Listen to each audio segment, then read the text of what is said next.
नमस्कार, SBT news में आपका स्वागत है। पेश है 23 फरवरी शुक्रवार सुबह 11:15 बजे राजस्थान की बड़ी खबरें।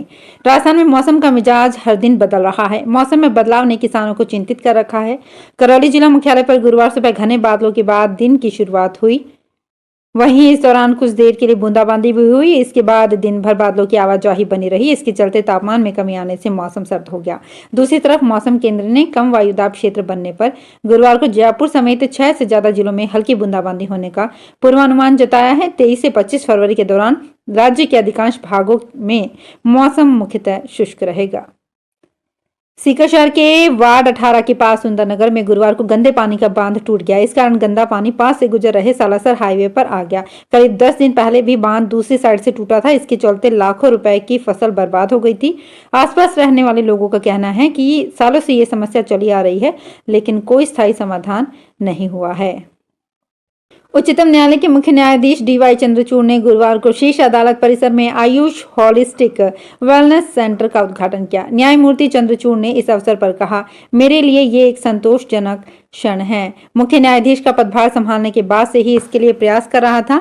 मैं आयुर्वेद और समग्र जीवन शैली का समर्थक हूं। उन्होंने कहा कि शीर्ष अदालत में 2000 से अधिक कर्मचारी हैं। हमें न केवल न्यायाधीशों और उनके परिवारों के लिए बल्कि कर्मचारियों के लिए भी एक समग्र जीवन के तरीकों को देखना चाहिए। राजस्थान में कोटा रेल मंडल में बिना रेल टिकट सफर कर रहे 140 यात्रियों से 89,000 रुपए से अधिक का जुर्माना वसूल किया गया। आधिकारिक सूत्रों ने बताया कि मंडल वाणिज्य प्रबंधक आशीष रावलानी ने मंगलवार को कोटा गंगापुर सिटी खंड की 5 एक्सप्रेस ट्रेनों में औचक निरीक्षण किया। Azimabad Express, Golden Temple Express, Jaipur Bayana Express, Patna Kota Express एवं अवध एक्सप्रेस में 98 मामले बिना टिकट यात्रा के एवं 42 अनुचित टिकट लेकर यात्रा करने वाले मामले पकड़े गए।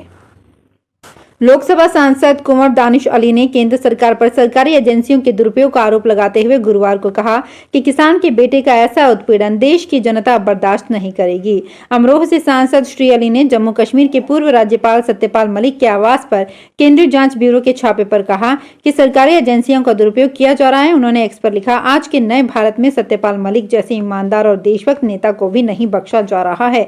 सरकारी एजेंसियों का ऐसा दुरुपयोग इससे पहले शायद ही देखने में आया हो। किसान के बेटे को ऐसा उत्पीड़न देश की जनता अब बर्दाश्त नहीं करेगी। राजस्थान के राज्यपाल कलराज मिश्र ने कहा कि प्रदेश में नवगठित 17 जिलों में इंडियन रेड क्रॉस सोसाइटी की जिला शाखाओं के विस्तार का कार्य तेजी से किया जाए। मिश्र गुरुवार को राजभवन में इंडियन रेड क्रॉस सोसाइटी के राज्य स्तरीय समीक्षा बैठक को संबोधित कर रहे थे। उन्होंने जिला कलेक्टरों द्वारा रेड क्रॉस जिला शाखाओं में सदस्यों की संख्या बढ़ाए जाने, सर्वाइकल कैंसर और अन्य रोगों के प्रति जागरूकता के साथ ही आदिवासी क्षेत्रों में रेड क्रॉस गतिविधियों के लिए विशेष प्रयास करने के भी निर्देश दिए।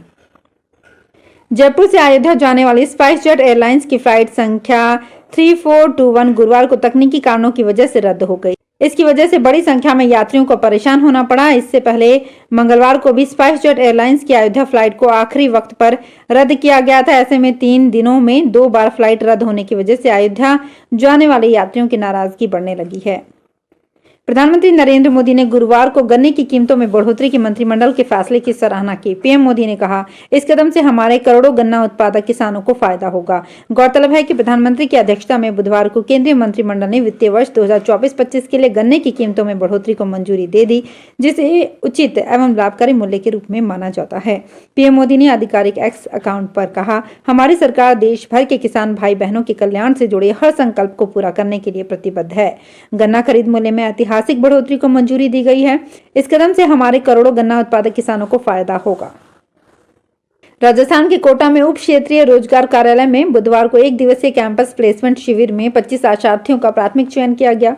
सरकारी सूत्रों के अनुसार रोजगार कार्यालय में आयोजित कैंपस प्लेसमेंट शिविर में कुल 102 आशार्थियों ने भाग लिया था।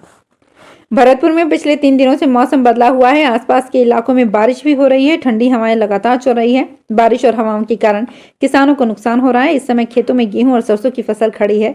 दोनों ही फसलों को हवा और बारिश से नुकसान हो रहा है। कई इलाकों में किसान की खड़ी फसल गिर गई है। जैसलमेर में इंटरनेशनल डेजर्ट फेस्टिवल के पहले दिन की शुरुआत शोभा यात्रा से हुई। गुरुवार सुबह 9:30 बजे गड़ीसर झील से सोनार दुर्ग होते हुए पूनम सिंह स्टेडियम तक शोभा यात्रा निकाली गई। जैसलमेर शहर में सजे धजे ऊंटों के साथ शोभा यात्रा का आयोजन किया गया। जिला कलेक्टर प्रताप सिंह ने बताया कि गुरुवार को सुबह 8:30 बजे सोनार दुर्ग स्थित नगर आराध्य भगवान लक्ष्मीनाथ जी के मंदिर में आरती हुई। प्रधानमंत्री ग्राम सड़क योजना में प्रदेश की 883 किलोमीटर सड़कों का नवीनीकरण होगा, जिसके लिए 120 करोड़ की वित्तीय प्रोत्साहन राशि की स्वीकृति जारी कर दी गई है। 297 सड़क प्रोजेक्ट्स के लिए 120 करोड़ की वित्तीय प्रोत्साहन राशि स्वीकृति की है।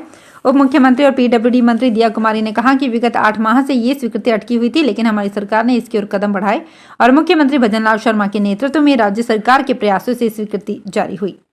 तो फिलहाल इस बुलेटिन में इतना ही, फिर हाजिर होंगे कुछ और बड़ी खबरों के साथ।